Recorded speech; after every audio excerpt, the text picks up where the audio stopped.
This is the smack talk is only going to make him.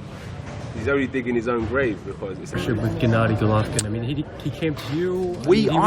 Basically, what happened is I had a meeting with Gennady Golovkin a long time ago, probably 6 months ago, maybe longer, where I wanted to bring him to DAZN.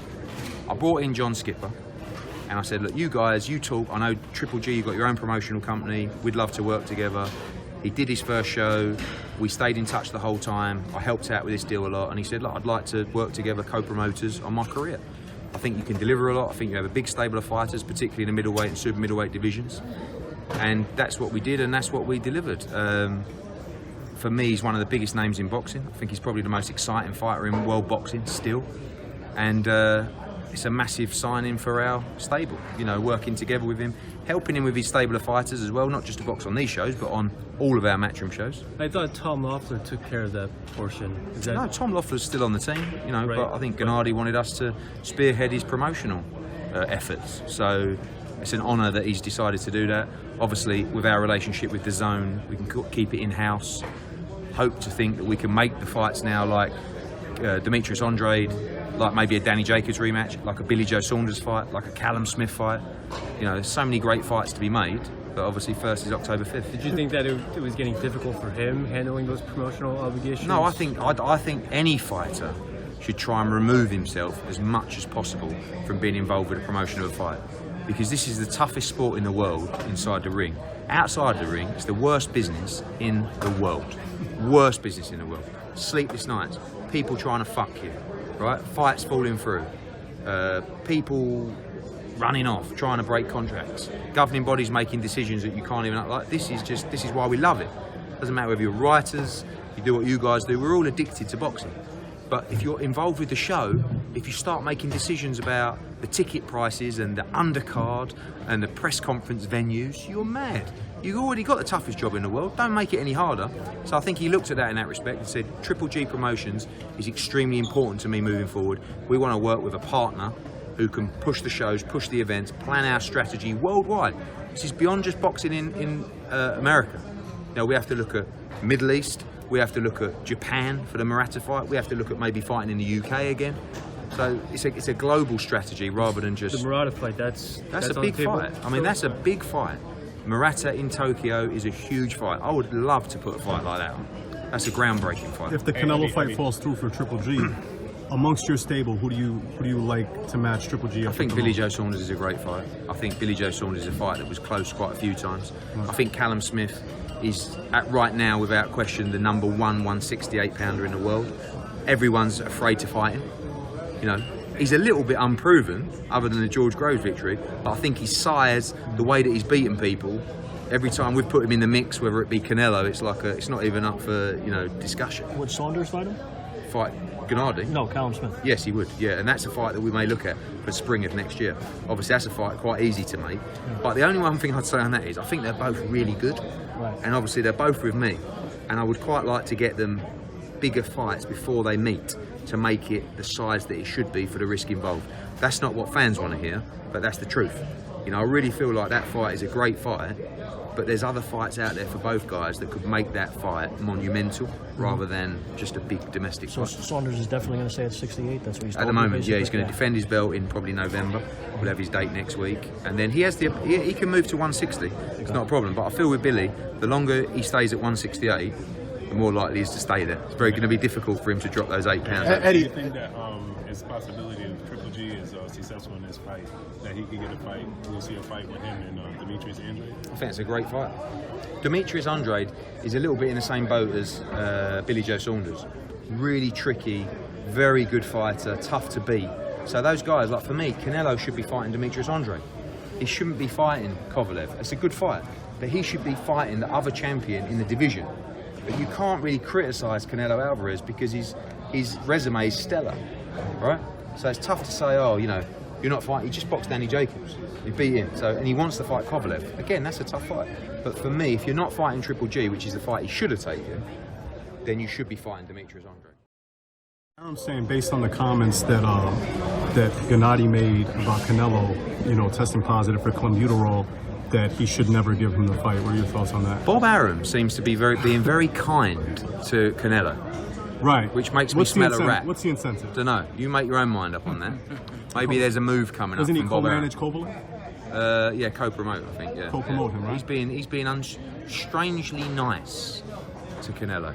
So there's a plan behind Bob's madness on that one. Is Canelo too big to sign? Like, could Bob turn around and sign? No, him I believe he's got a promotional deal with Golden Boy, but Doesn't seem like he's happy over there, though, right? I said to Gennady this morning, having all the control is not always as easy as you think. Like we had it with Joshua. It's hard to get fights. People want to price themselves out. People want to block you. Mandatories are called in, and then before you know it, you're sort of, it's not easy. And I think Golden Boy wanted to make the Gennady Golovkin fight. I think they wanted to deliver that fight for DAZN. But clearly Canelo said, no, not for me right now. I want to fight Kovalev. They missed the boat on the Kovalev fight. Now they've got to wait till Saturday. But if Kovalev loses, or Kovalev doesn't look good, or Kovalev gets injured, they go back to the marketplace where they've already upset a lot of people and say, all right, Demetrius, we'll fight you now. And you turn around and say, well, not at the numbers we discussed before. You've already binned us off. Now let's talk properly. So, do you think he'll eventually fight Gennady, and he's just delaying it for some reason, or do you think he will fight him when he decides he wants to fight him? I think that's more what it's Do about. you think the Canelo fight goes away if Triple G doesn't win this fight? Yeah, 100%. Yeah. That'll be the excuse for him to be able to. Yeah, no, you just say, well, that fight's not as big, Right. But really, I think Gennady has to win this fight to keep that Canelo fight alive.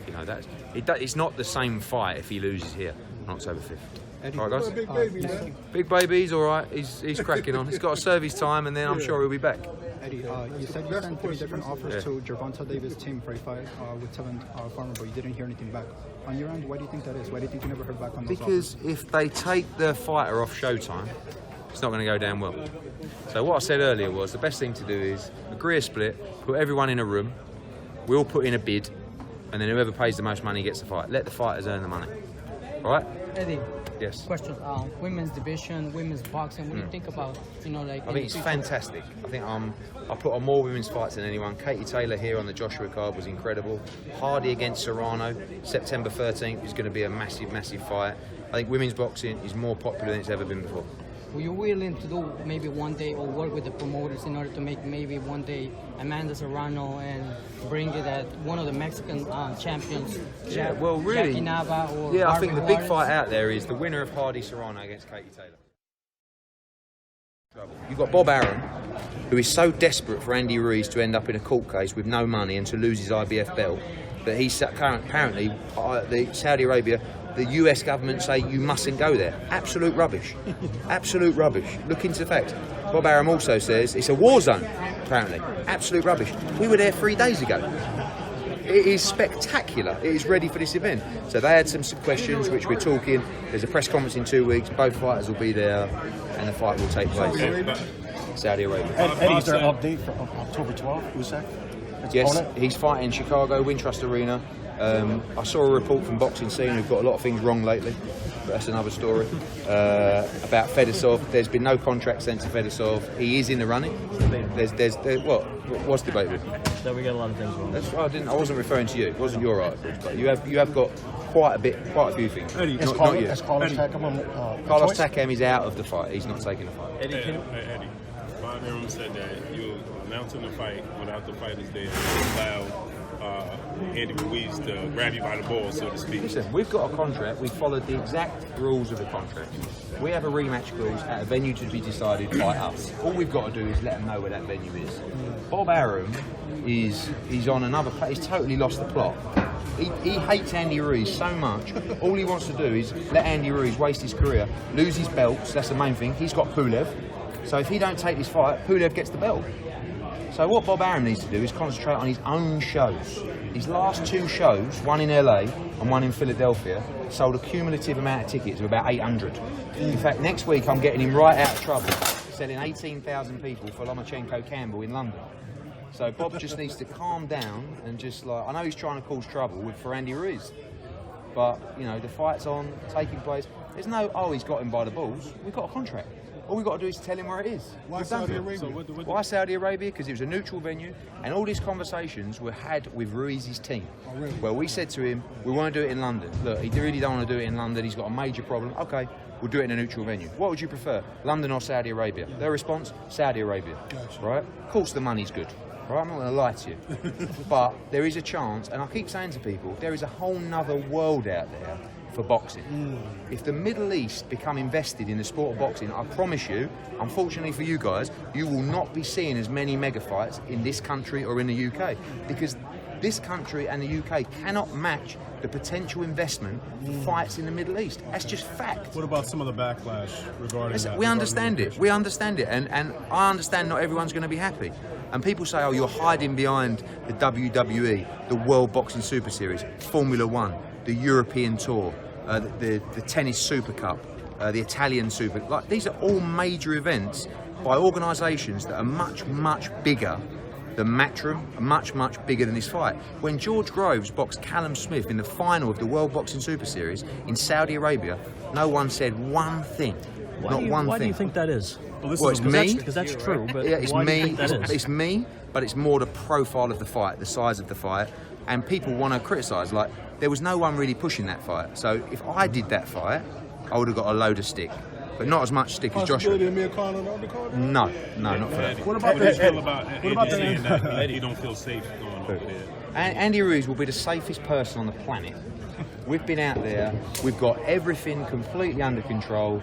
The government, skills challenge, they want to make this. The whole world will be watching this event. How come is that there a you rematch say clause that in the rematch clause?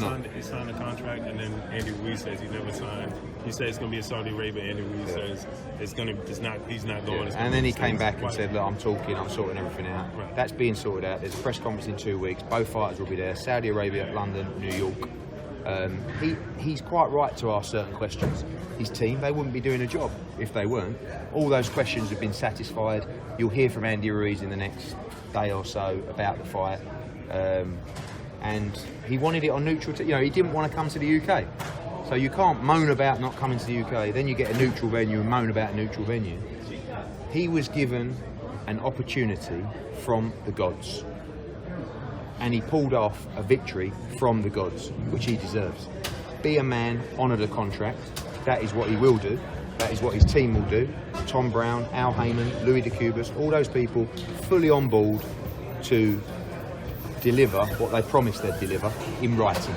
Does it by go? law. Does it go to litigation if it doesn't go to Saudi Arabia? If he doesn't accept? Yeah, the terms? absolutely. Yeah, but everybody knows that. I mean, that's a standard procedure. If you break a contract, then he'll lose. Once you're in a litigation process, you'll lose your belts. If Ruiz loses, So- can we expect a third fight? But yeah, I think if Andy Ruiz was to lose, But there's no rematch. no rematch clause, no.